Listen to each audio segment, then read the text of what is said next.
A minor guitar chord, claw your hand firmly and approach the guitar neck from behind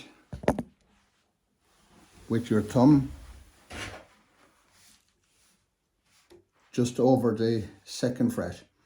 Ideally very lightly touching the 6th string to mute it.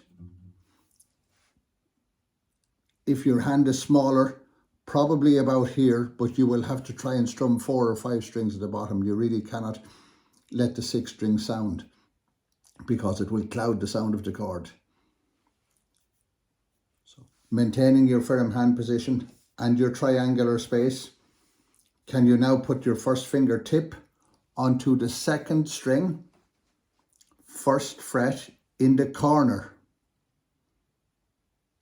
And can you place your 2nd fingertip on the 4th string, 2nd fret, middle? And can you add your 3rd fingertip onto the 3rd string, 2nd fret, middle? Because the 6th string is muted, you can still strum 6 strings, but your audience will only hear the bottom 5.